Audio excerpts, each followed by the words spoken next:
Bon, il est et demi, alors si vous voulez bien, on va débuter. Je vais vous demander de rouler moins pendant que je présente les choses. C'est très drôle, vous avez l'air tellement des enfants qui vont s'amuser, les chaises à roulettes.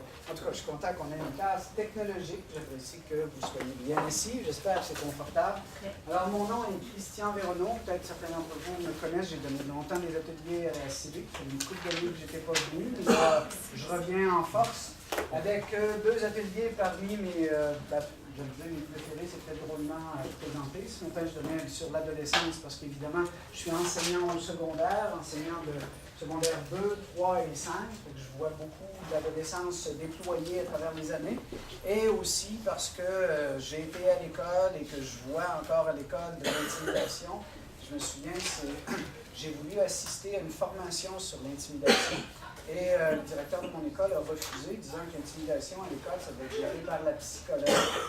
Et j'ai toujours été contre cette façon de voir-là. Fait que j'ai dit, je vais en monter une.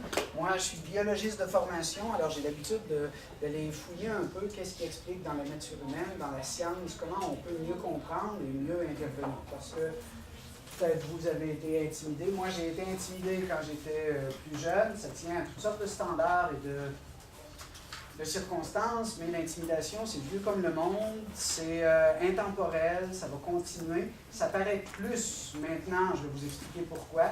On le remarque plus, et j'en profite tout de suite pour vous dire que je vais dans les écoles donner cette formation-là, et je fais de l'accompagnement dans les écoles pour former des équipes d'intervention, pour former des gens qui font de l'intervention.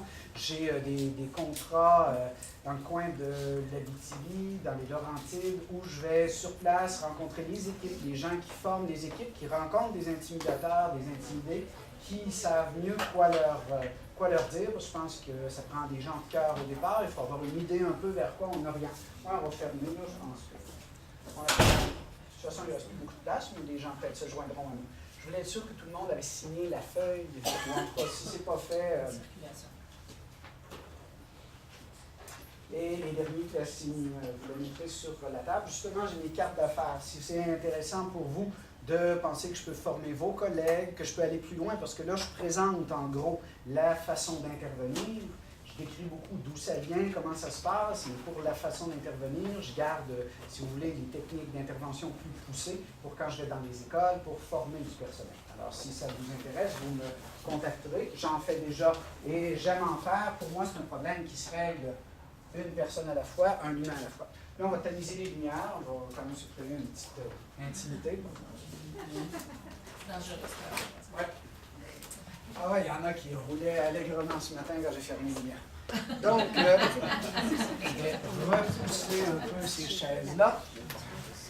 L'intimidation ou la débalance du pouvoir, j'ai appelé ça comme ça parce que pour moi, c'est ça. C'est un pouvoir dont chacun devrait jouir, le pouvoir de faire ce qu'on veut, de dire ce qu'on veut, dans une certaine mesure sociale, mais sans qu'on ait à subir les foudres de gens qui nous prennent pour cible et sans non plus avoir à se méfier toujours. Ça fait une vie, là, vivre dans la terreur. Vous avez entendu peut-être des cas, vous avez vu, on vous a témoigné de choses qui se passent. Ça amène toujours l'idée de s'occuper beaucoup de l'intimidé parce qu'il est la victime.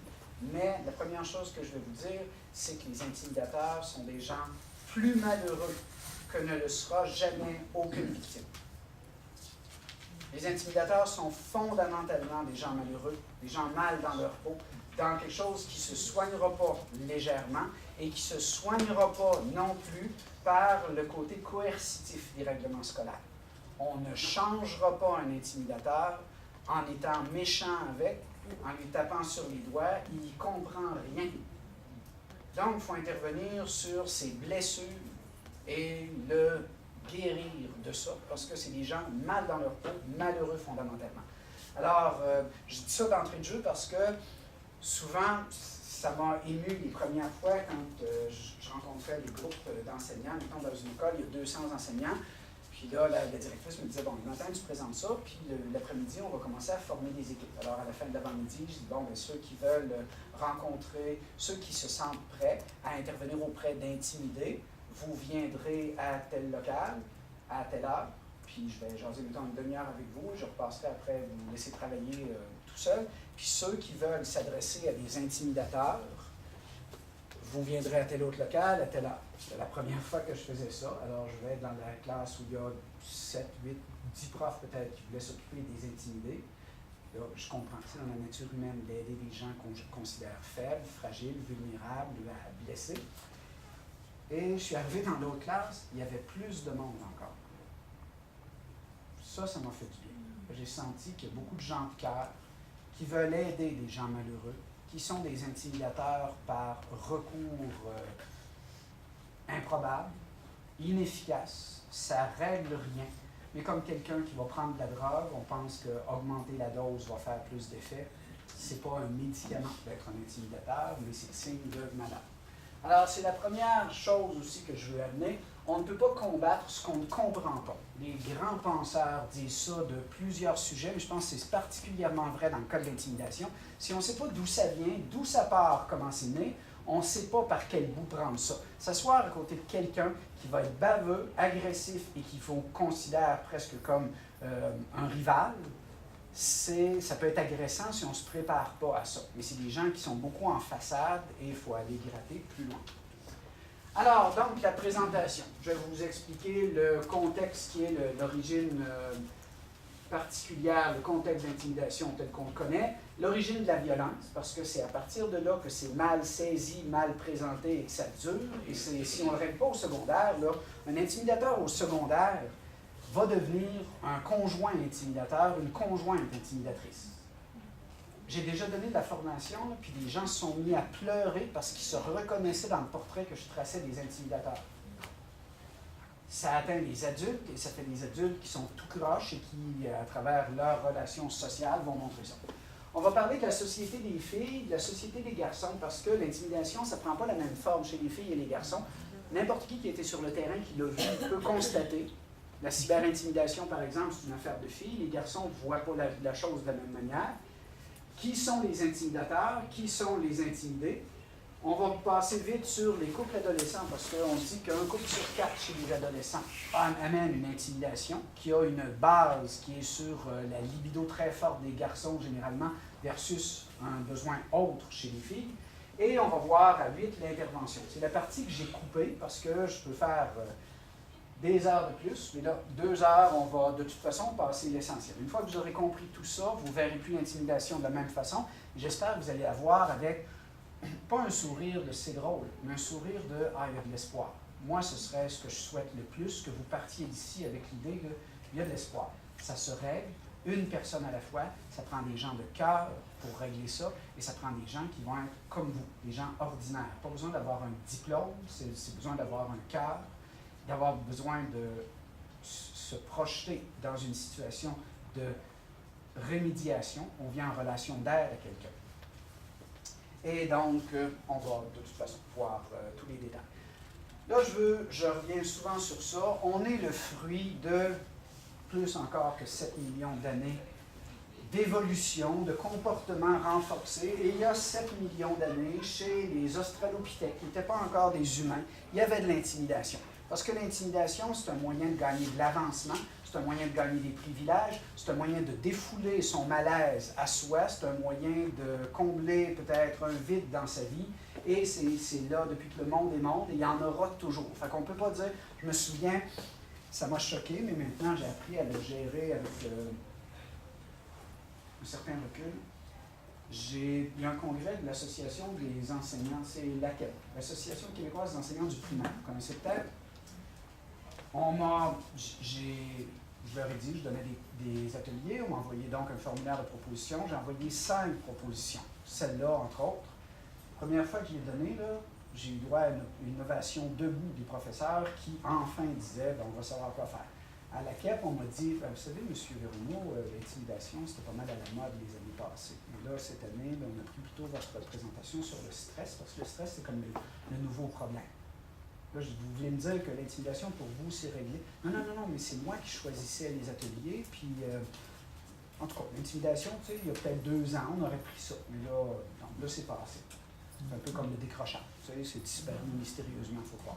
Alors, je me disais, tant qu'il y a des gens qui pensent ça, c'est pas un phénomène de mode. L'intimidation, ça règle chez tous les animaux parce que l'intimidation, c'est une façon de gagner quelque chose. Et donc, c'est une manière chez les animaux, de s'afficher comme étant plus fort, de s'affirmer comme étant préséant à tel privilège, à telle manière d'être. Et donc, c'est très répandu. Ça se reconnaît à 3 éléments. C'est pas accidentel, humoristique, c'est pas une blague. Quand c'est intentionnel et répété, quand il y a un abus de pouvoir, c'est-à-dire que c'est fait sur un rapport d'écraser quelqu'un, de faire sentir à quelqu'un qui est mal placé, et c'est aussi, ça cause de la détresse, c'est pas juste de l'humour qui en sort. Les gens qui sont victimes de ça ressentent de la douleur et de la détresse, et contrairement à ce qu'on pense, les intimidateurs, aussi les gens qui infligent ça, sentent de la douleur et de la détresse de leur manière, parce que c'est comme essayer de calmer sa soif alors que ça ne fait rien. Un exemple d'intimidation qui est bénigne, vous connaissez peut-être le haka des All Blacks de Nouvelle-Zélande. Non? C'est une danse, c'est une équipe de rugby.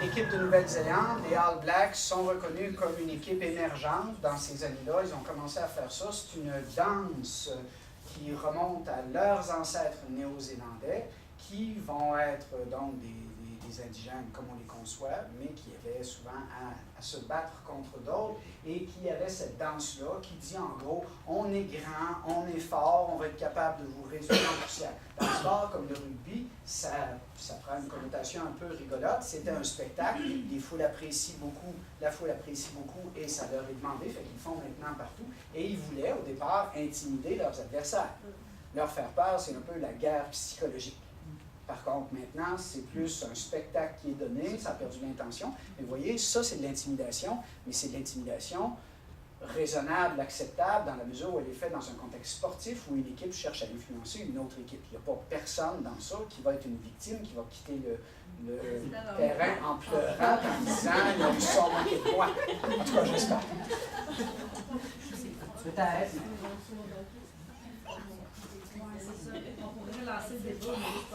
Ouais. Alors, l'origine de la violence, parce que tout se joue, les intimidateurs, là, ça part de loin. Si vous voulez fabriquer un intimidateur, ça part de loin.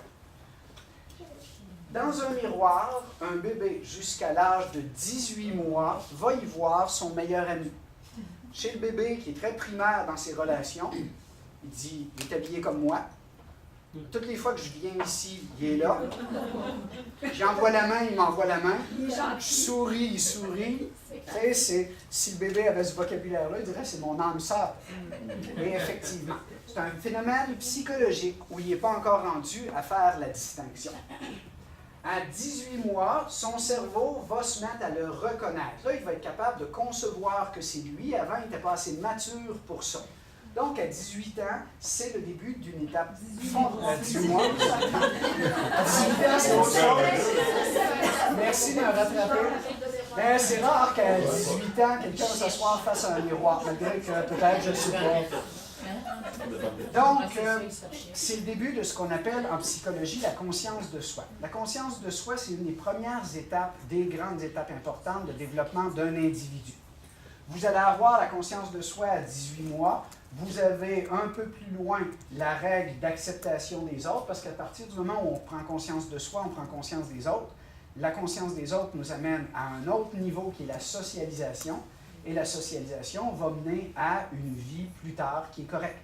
Rater une de ces étapes-là parce que votre mère est malade, et que le bébé a comme un ressentiment très particulier devant l'abandon de soins qu'il ne comprend pas encore, et vous allez avoir un enfant qui va devenir un adulte perturbé. C'est très important que ces étapes-là se passent. Alors, quand on prend conscience de soi, on prend conscience des autres. Alors, c'est Sartre, je pense, qui disait « L'enfer, c'est les autres ». Bien, ça commence vers 2 ans. Et en passant, c'est ça qui provoque ce qu'on appelle le terrible two chez les enfants. C'est que là, tout d'un coup, tu viens, jusqu'à 18 mois, tu es très égocentrique, tu as l'impression que le monde existe pour toi. C'est ton décor. Un peu comme les anciens Grecs pensaient que les étoiles étaient leur décor. C'est une vision qu'on a de nous et le reste qui est là pour nous servir. À partir du moment où tu prends conscience de toi, tu vois que tous les autres individus sont des gens, et donc le fait de « je veux le ballon rouge », bien, quelqu'un d'autre va vouloir le ballon rouge. Et là, bien, quelqu'un d'autre va signifier que je dois entrer en relation violente parce que je le veux, fait qu'il faut que je le pousse. Et là arrive le terrible two, qui est la violence un peu tout croche, qui va être l'étape normale de développement de quelqu'un qui prend conscience que maintenant il y a lui, il y a les autres, et les autres sont des menaces à son bonheur. Parce que chaque chose qu'il veut, les autres vont peut-être la vouloir aussi. Et à ce moment-là, le problème.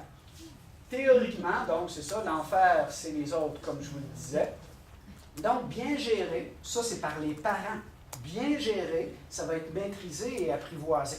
Alors, le terrible two, c'est une étape, et normalement, avec la violence de « je veux le ballon rouge, tu veux le ballon rouge », je vais te pousser puis te faire tomber puis je vais le prendre. Et là, après, je vais être surpris de te voir me pousser parce que tu veux le reprendre. Ça dure un bout de temps. Alors, les enfants contestent tous les autres humains autour, leurs parents qui sont les humains les plus fréquents, et vont comme ça se rebeller un peu comme une adolescence prématurée. Ils vont se rebeller contre l'autorité parce que l'autorité menace leur autonomie. En général, les parents vont calmer le jeu. Fait que c'est par discipline, par cajolage, par, je ne sais pas, explication, mais un enfant de 2 ans, tu ne peux pas expliquer beaucoup de choses de la vie. Il faut que ça passe, et ça va passer quand l'enfant se rend compte qu'il ne peut pas, avec sa force physique, maîtriser toutes les situations. Donc, il va voir qu'il peut pousser, mais il se fait pousser plus souvent. Il peut donner un coup de pied, il peut passer piler dessus, parce qu'à cet âge-là, on n'a pas la maîtrise très fine de notre corps et de notre potentiel. Fait qu'on peut marcher sur un autre, mais l'autre qui marche sur soi, là, on prend comme toute une déconvenue. Alors, on arrive à dire « ça ne marche pas ». Et là, se développent les codes sociaux. On va apprendre à négocier. Donc, le ballon, au lieu de te pousser, je vais te parler, puis je vais te dire « prends-le un peu, puis je vais venir le prendre un peu tantôt ».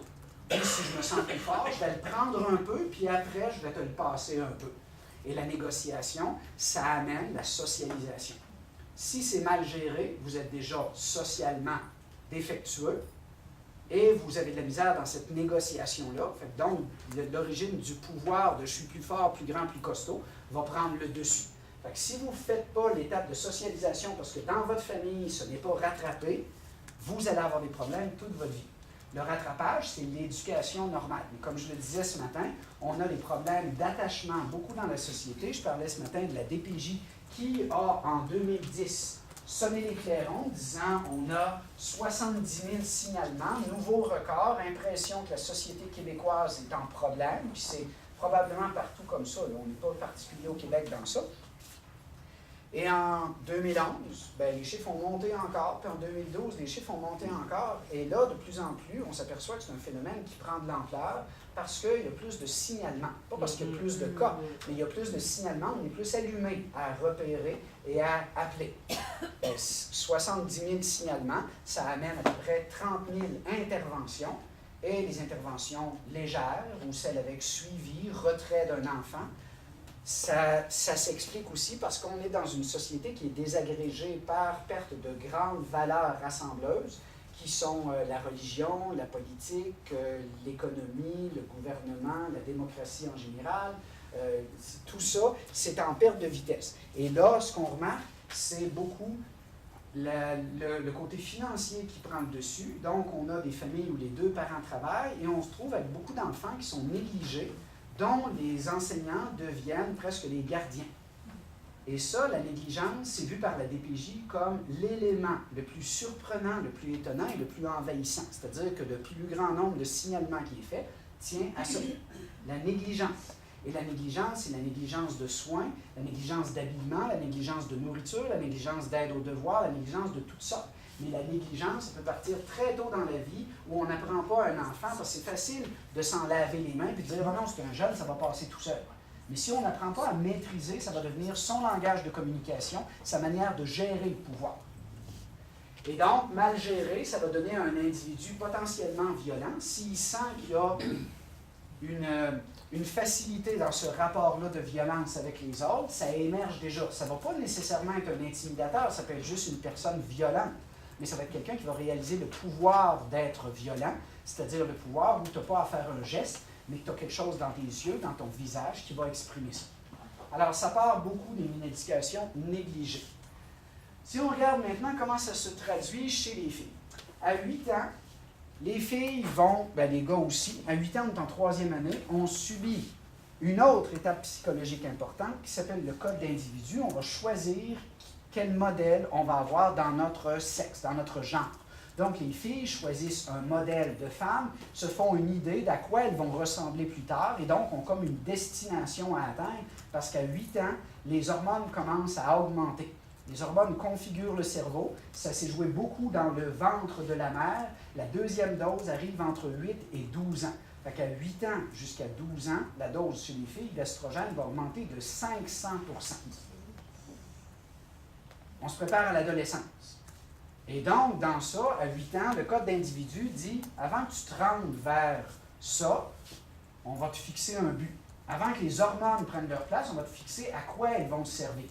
Alors, les hormones arrivent. Donc, chez les filles, la gentillesse, la séduction, l'aide aux autres, l'expression des émotions. Chez les filles, il y a comme un pattern de rôle, de façon d'être une fille qui n'échappe pas à une fille qui est en 3e année, qui a 8 ans, qui voit plein de femmes autour d'elle. Et de ce fait-là, elle va comprendre ce qui est le comportement. Les phéromones vont entrer en jeu en même temps que les hormones, donc en même temps que l'estrogène, il y a les phéromones. Est-ce que vous savez ce que c'est? Parce que je suis biologiste. Moi, j'aime vous expliquer les affaires qui tiennent à ça.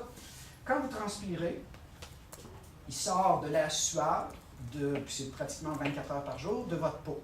Mêlé à ça, il y a des produits chimiques qui sont des messagers chimiques qui sont captés par d'autres comme des messages, et ça s'appelle des phéromones. Martha McClintock, dans les années 70, était la seule femme dans ce milieu-là où on étudiait les phéromones des vers à soie. Comment les vers à soie communiquaient entre eux par des substances. Les fourmis font ça aussi, des substances dans l'air. C'est aérosol et c'est capté.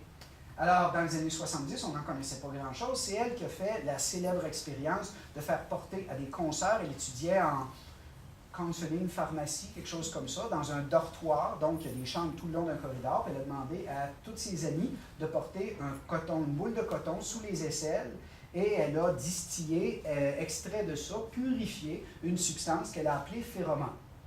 Elle a dit, les gens produisent des phéromones, ce qui va faire que quand des femmes vivent ensemble, c'est la première qui établit ça, que les femmes qui vivent ensemble vont se communiquer de l'information et vont se mettre à commencer leur cycle menstruel tout en même temps, synchronisé. Ça, les cas abondent, ça a été montré par plein de monde, des femmes qui vivent avec leurs adolescentes, ça va se synchroniser. Et la synchronisation répond à des caractéristiques particulières. Par exemple, chez les filles qui ont plus de comportements sexuels, qui vont avoir l'occasion de faire l'amour plus souvent, le cycle est plus court. Il y a plus de cycles dans une année.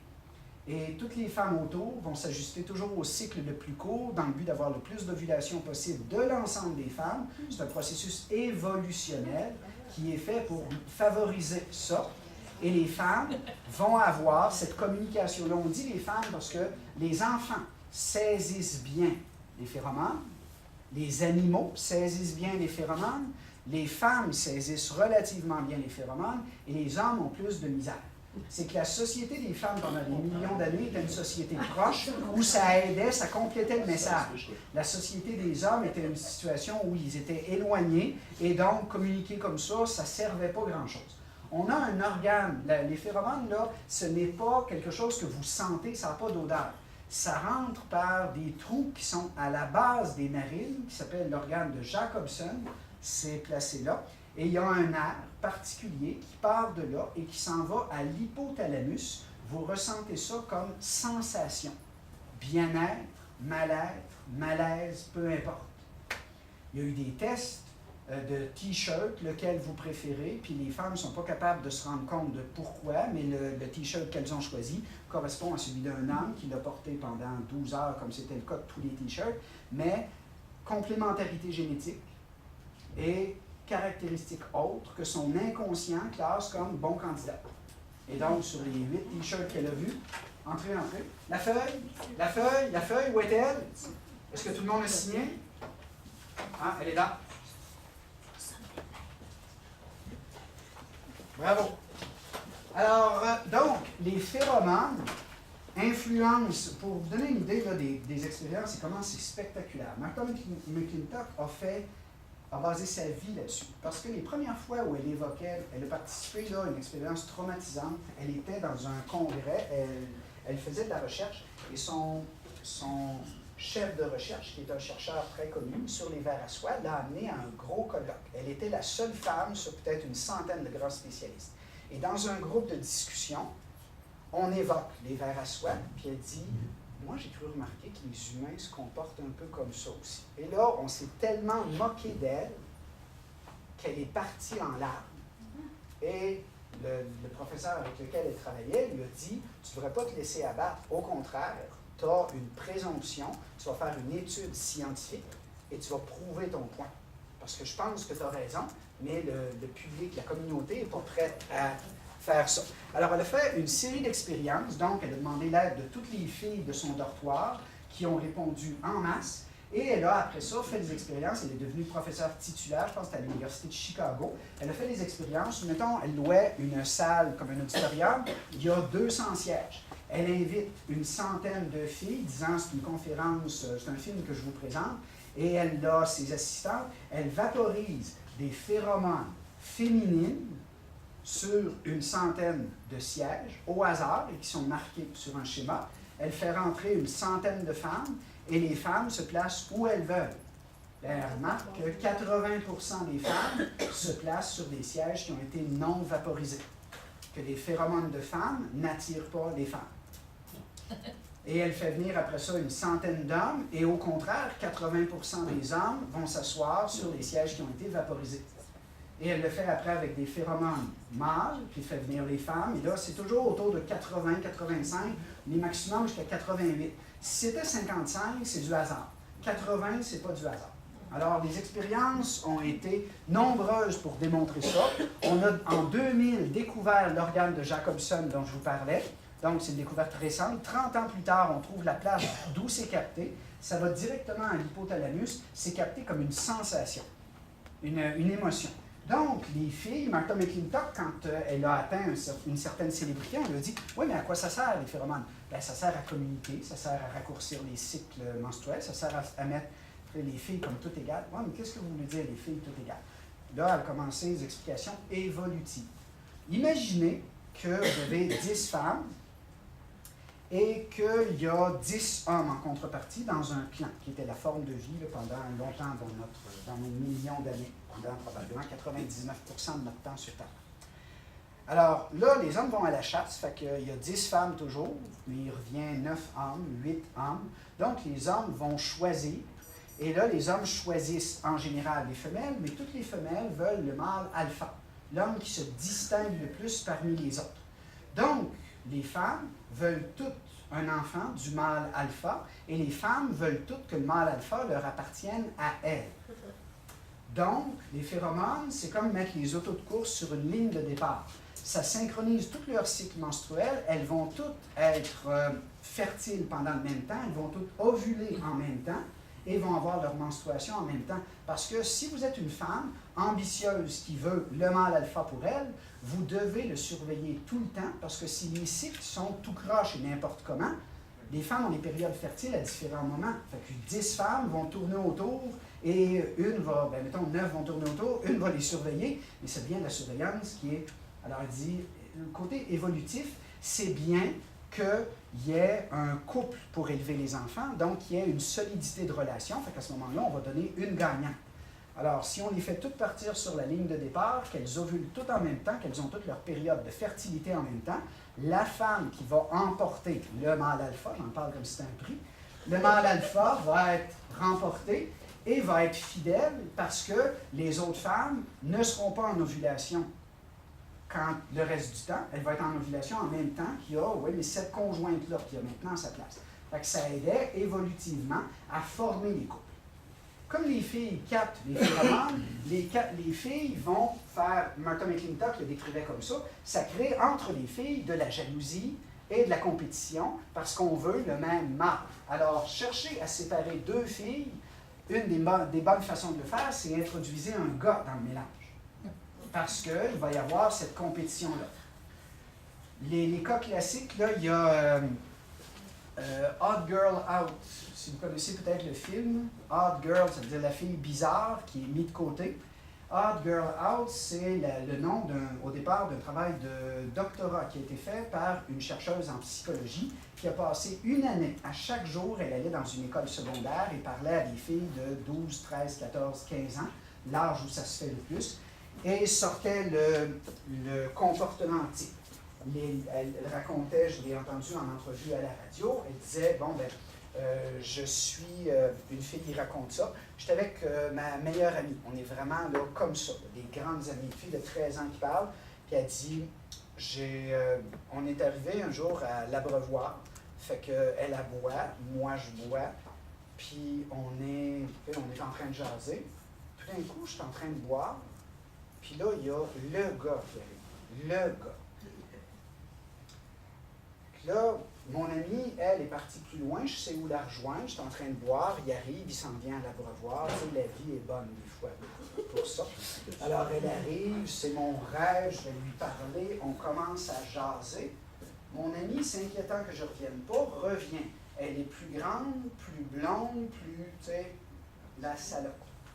Elle revient, et là, le gars, il se détourne de moi, et là, il n'y a plus Dieu que pour elle. Ah, quel méchant.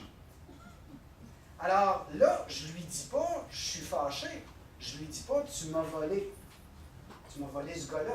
Je vais le dire à d'autres. Parce que la stratégie est celle-ci. Si je te le dis à toi, tu vas être fâché, tu ne seras plus mon ami. Moi, je veux que tu sois encore mon ami, mais je veux que tu souffres. Fait que je vais le dire à d'autres, qui vont le dire à d'autres, qui vont le dire à d'autres. Puis tu sais, je vais présenter ça comme... Ben, l'autre fois, il y a un gars qui me parlait, puis elle est arrivée, puis elle a quasiment tiré pour qu'il parle à elle, puis vous savez comment elle est, puis elle fait toujours... Puis là, les autres vont dire « Ah oui, oui, c'est vrai, elle fait toujours ça. » Et là, graduellement, on va l'exclure. Fait que là, elle va venir, belle fille comme elle est, les gars vont s'intéresser à elle, mais plus une fille va lui parler. Il y a juste moi. Fait qu'elle va revenir vers moi, puis là, on va être encore plus proche qu'avant. « Oui, mais tu l'as blessée. » Oui, mais elle méritait, elle m'a fait un sale coup. Oui, mais elle n'a peut-être pas fait exprès. Ben oui, elle a fait exprès, ça se peut pas, là, tu sais. Elle n'est pas belle de même, juste par hasard, là. Elle fait exprès.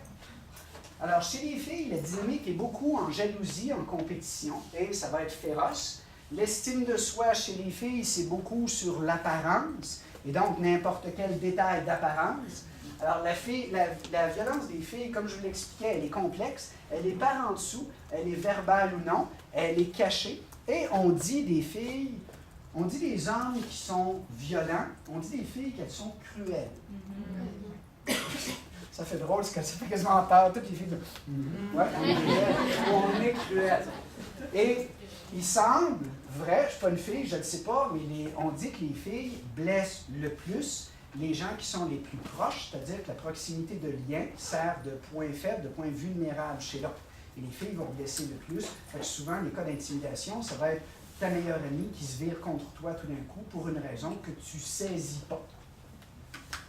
Alors, ça touche l'apparence, les vêtements, la croissance. Alors, l'apparence parce que tu es rousse, parce que tu es blonde, parce que tu es plus grande, parce que tes seins sont plus développés, parce que tu viens d'un autre coin de la province, du pays, puis tu n'es pas habillé tout à fait pareil, parce que tu n'es pas à la mode, parce que tes parents sont plus riches, parce qu'on cherche des prétextes. C'est dans la nature humaine. Les garçons étant un des bons prétextes.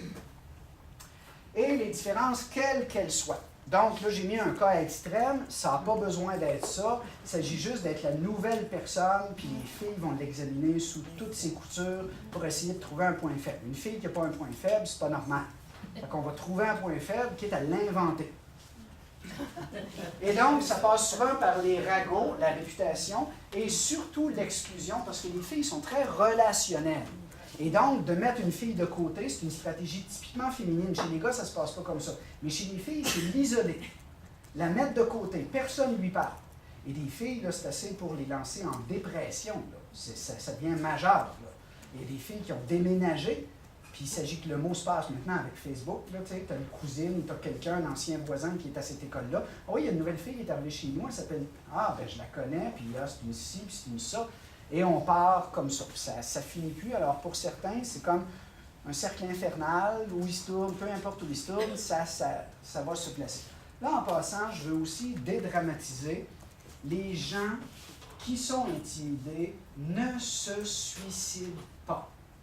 Ils se suicident dans des cas extrêmes, d'absence de liens d'attachement fort dans leur famille. Donc, les gens qui se suicident ont des familles tout croche. Mais c'est dur pour un journaliste d'aller interviewer la mère de la fille qui s'est suicidée et dire « J'imagine que vous avez une famille un peu tout croche. Hein? » Ils disent que les gens qui sont intimidés, tant qu'ils ont des épaules où aller pleurer, tant qu'ils ont des gens pour les réconforter, quand même qu'ils pleureraient tous les jours, c'est pas dans leur tendance de se suicider. Ceux qui se suicident, c'est ceux qui n'ont pas de réseau pour les soutenir. Et le réseau, normalement, c'est la famille. Alors, c'est aussi un préjugé. Les filles ne se suicident pas, mais ça peut aller en dépression. La cyber-intimidation, évidemment, va être une façon très féminine parce que c'est discret. Les filles ne veulent pas briser le lien d'amitié, donc font ça par en dessous, quitte à blesser la meilleure amie.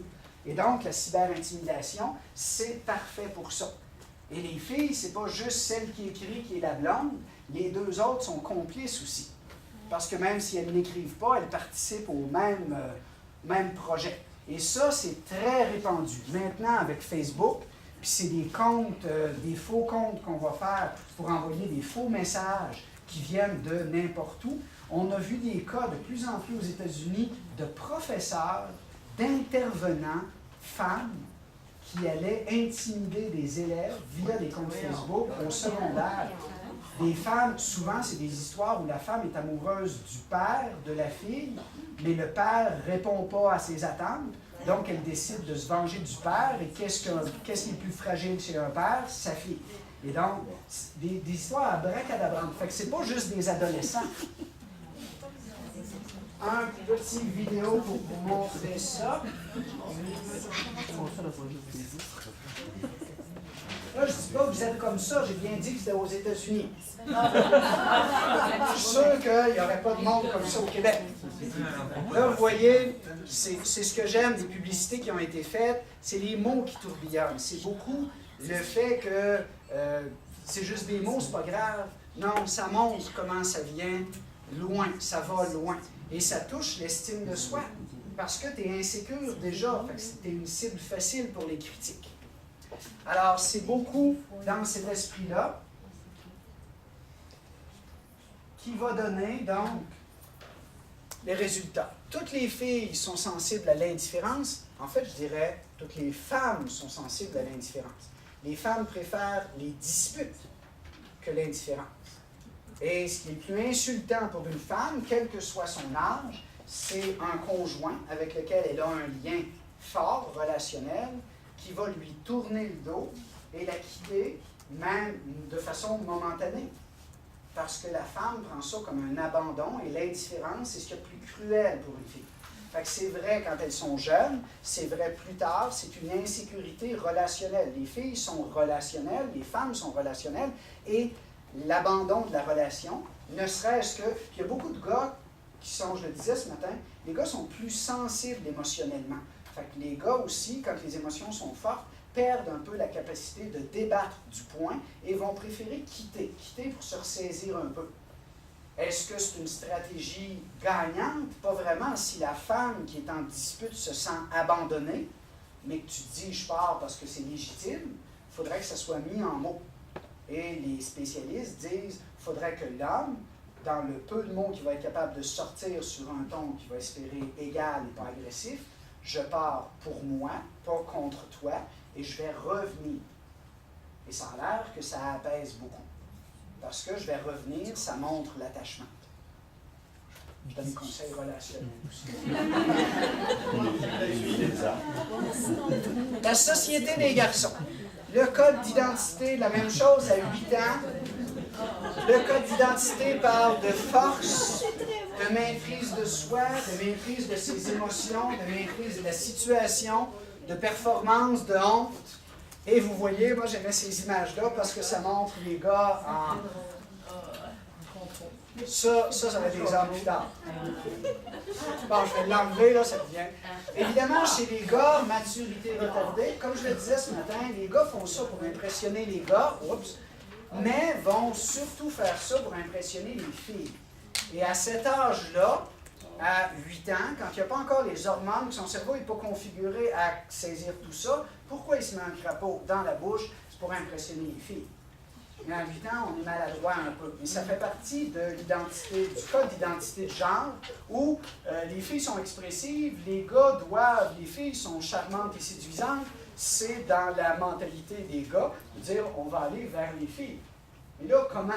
Les filles viennent d'une autre planète, comment on va faire ça? Alors, on va essayer différents trucs, et un des trucs qui marche bien, c'est mettre des choses dégueulasses dans sa bouche. Parce que la fille va dire « Ah, t'es bien dégueulasse! » Et le gars va dire « Oh, wow! » Tu sais, mon premier compliment. Mon premier compliment. Je lui plais. Elle est juste maladroite, elle n'a pas encore dit les mots que j'espère, mais ça sent bien, on va travailler sur elle. Alors, c'est un premier pas. La hiérarchie très importante chez les gars, elle amène le classement, les privilèges, les ambitions et la violence. Mais chez les gars, ça doit être, contrairement aux filles, ouvert. Ça doit être visible de tous, ça ne sera jamais caché. Les gars qui font de l'intimidation à d'autres gars, ça n'a pas intérêt à être caché parce qu'il y a un côté dans ça hiérarchique. Donc, les critères de la hiérarchie sont le physique ou le talent sportif, le gabarit, le fait d'être costaud, d'être grand, et l'humour. C'est les deux critères au secondaire qui sont les plus enclins à vous donner un poste, un statut particulier dans la hiérarchie. Donc, la violence et l'intimidation vont chercher le rabaissement, donc le ridicule, et pas l'exclusion, comme chez les filles, vont chercher à dire, on va te placer en bas de la hiérarchie. Tu vas être le numéro 12 sur 12. Tout le monde va pouvoir te regarder et se moquer de toi, parce que tout le monde va se rehausser en se moquant de toi. C'est une dynamique très différente de chez les filles. La violence des gars, elle est simple parce qu'elle est physique, elle est en vue parce qu'elle est hiérarchique. Elle doit être vue des autres pour te stabiliser à un poste plus haut. Les garçons sont plus fragiles au stress et aux émotions. Et les garçons vont réagir de façon des fois explosive aux émotions fortes parce que comme ils sont fragiles, là je ne l'ai pas dit ce matin, mais la statistique la plus marquante de ça, c'est 4 suicides d'hommes pour 1 suicide de femmes au Québec. C'est comme ça depuis des années. Alors, 4 fois plus, c'est signe, c'est la concrétisation de notre impression de cette fragilité-là. Une fragilité peu démontrée, peu admise, mais quand même qui va avoir les mêmes peines. On pense souvent aux intimidés filles qui vont pleurer beaucoup. Les intimidés gars ne vont pas pleurer, mais l'émotion est ressentie avec quand même quelque chose de percutant à l'intérieur. Alors, les garçons sont plus fragiles et l'exclusion prend la forme d'un rabaissement hiérarchique. Et donc, pour un garçon, c'est naturel et normal de chercher à rehausser son statut. Comme pour la fille, c'est normal de faire partie d'un groupe. Fait qu'on punit sur exactement ce qu'il faut. La punition a été étudiée et perfectionnée pendant des millions d'années. On sait qu'est-ce qui fait le plus mal à une fille, on sait qu'est-ce qui fait le plus mal à un gars. Et la punition d'une fille apposée à un gars, ça n'a pas autant d'effet. C'est pas que ça fait pas mal, ça n'a pas autant d'effet. Et la punition d'un gars appliqué à une fille, ça ne donnera pas le même résultat. Donc vraiment, on y va avec cruauté dans le monde des filles et avec violence et d'un certain côté du ridicule chez les garçons. Les intimidateurs. Alors, les intimidateurs, là, c'est le portrait au départ. Ce ne sont pas des monstres. Ce ne sont pas des gens méchants. C'est les conditions qui les ont rendus comme ça, puis on va voir quelles conditions. Comment ça se construit un intimidateur? Ils ont juste besoin de se sentir en contrôle. Alors, c'est un pouvoir physique ou psychologique. Psychologique, c'est plus économe. Physique, tu te tannes après un bout de temps de taper sur tout le monde. Si tu es capable juste de leur faire peur, tant mieux.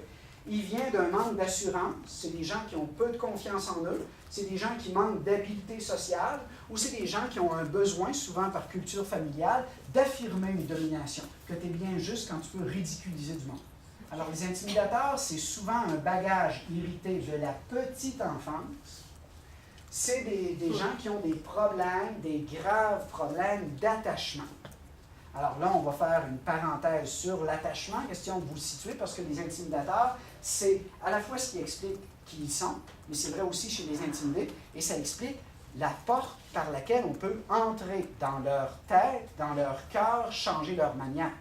Tant qu'on les punit et qu'on ne fait que les punir, on n'avance rien. Ils vont toujours être intimidateurs dès qu'on va s'être tourné le dos. Si on est capable de gratter sous la surface, on va atteindre quelqu'un, un individu derrière, qui n'a pas eu de chance dans la vie, qui n'a pas choisi de devenir un intimidateur, qui fait ça parce qu'il comprend de travers un concept dominant dans la vie de tous les êtres humains, l'attachement. Alors, si on regarde l'attachement, ce que c'est un lien fondamental et essentiel entre un enfant et sa mère.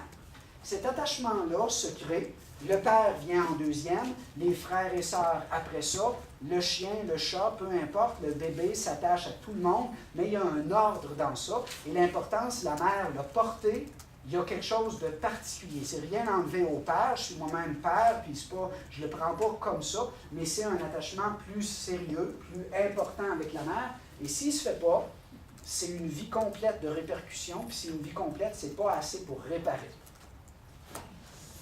C'est présent chez tous les mammifères parce que c'est associé au système limbique, c'est ce qu'on appelle communément l'instinct grégaire, le besoin d'être avec d'autres. Mais être avec d'autres, on a besoin, quand on est petit, d'avoir une personne spéciale qui nous protège, qui nous montre le chemin, qui nous guide à travers la rencontre des autres.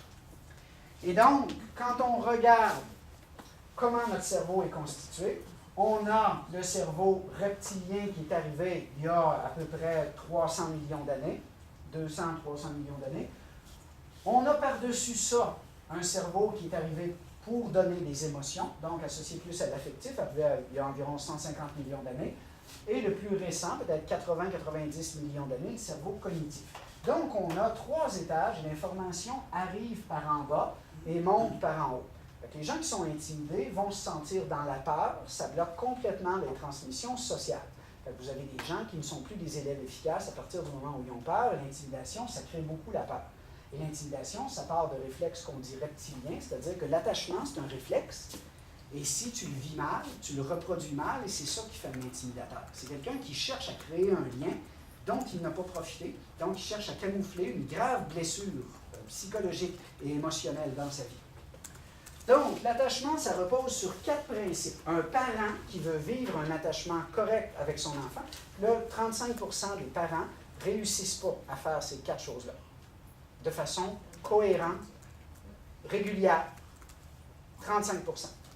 Offrir la sécurité. Donc, de sentir que tu es proche de toi, on est bien, on est en sécurité. Inspirer confiance, montrer que ce que tu fais, où tu vas, il y a un suivi, il y a des bonnes intentions dans ce que tu démontres. Répondre aux besoins, c'est principal, mais ce n'est pas le seul. Alors, le bébé pleure, il a faim, il a soif, il est mal dans sa couche, il a besoin de sommeil, peu importe. Et permettre l'exploration. L'exploration, c'est l'étape de détachement qui est importante. Alors, le bébé va s'éloigner d'un pas, il va regarder, tu es encore là. Il va s'éloigner de 2 pas, il va regarder, tu es encore là. Là, ça va lui donner confiance de s'éloigner de 3 pas. Et c'est comme ça que les enfants deviennent autonomes, capables de jouer avec d'autres. C'est un lien d'attachement où tu dis, je vais toujours être là pour toi, tu peux toujours revenir me voir, puis tu peux t'éloigner, puis je vais être une présence fiable. En fait, c'est le jeu, vous connaissez le jeu Peek-a-Boo qu'on joue avec des enfants, là, où on se montre la face, puis on se cache. Bien, c'est un peu dans ce sens-là. Aie pas peur, je suis jamais loin. Tu ne me vois pas, mais je suis pas loin. C'est quelque chose qui se développe et c'est un lien. Puis on n'est pas toujours sûr qu'on le montre comme il faut. Comme je vous ai dit, 35% des parents n'y arrivent pas à remplir ces 4 besoins fondamentaux-là. Cet attachement-là va influencer toutes les relations futures. C'est un peu comme si ça allait tracer dans votre tête une boussole affective qui va vous diriger vers les conjoints, les amis, les partenaires de vie, les groupes. Ça dirige tout ça. Vous vivez mal, vous allez être tout croche. Votre boussole va être déréglée. Et ça va se traduire chez vous comme adulte, il y a des signes pour le reconnaître, et vraisemblablement que ce que vous n'avez pas eu, vous n'allez non plus pas le transmettre à vos enfants. C'est souvent une génétique de répétition. La première raison de l'attachement, c'est évidemment de favoriser la dépendance. Il faut que le bébé, son cerveau, soit configuré à dire, il y a quelqu'un qui va s'occuper de toi, il faut que tu sois quelqu'un de souple dans ça. Et la relation est hiérarchique, donc il y a quelqu'un qui s'occupe d'eux, qui est pris en charge, puis il y a l'autre qui est pris en charge. On parle d'un dépendant pour le bébé, d'un dominant pour la mère en premier, le père pour la suite, là, comme vous le voyez. Alors, le dépendant cherche à appartenir, donc il cherche à ressembler, à faire pareil, à aller aux mêmes places, à suivre, à obéir, à admirer. Alors ça, c'est naturel. Un dépendant va vivre ça. Il y a des besoins, il émet des signaux, on répond à ses besoins. Le dominant cherche à orienter, à mener, donc il répond aux besoins, mais il va aussi faire le chemin dans la vie. Et il va t'introduire à d'autres personnes, puis tu vas pouvoir sentir la sécurité de d'autres personnes versus ce que ta mère va sentir. Alors, tu vas être proche, tu vas être dans ses bras, et si elle te tend vers quelqu'un d'autre, il y a un lien de confiance déjà automatique. Ce ne sera pas toujours comme ça. Le bébé sent beaucoup les phéromones, et il y a des gens qui ont peur de prendre des bébés. Fait que le bébé, il sent que l'autre, il va peut-être l'échapper. C'est ce qui le fait crier. Ou il va voir un visage qui n'est pas familier, ça peut être toutes sortes de raisons. Donc, il y a des responsabilités, il doit prendre soin.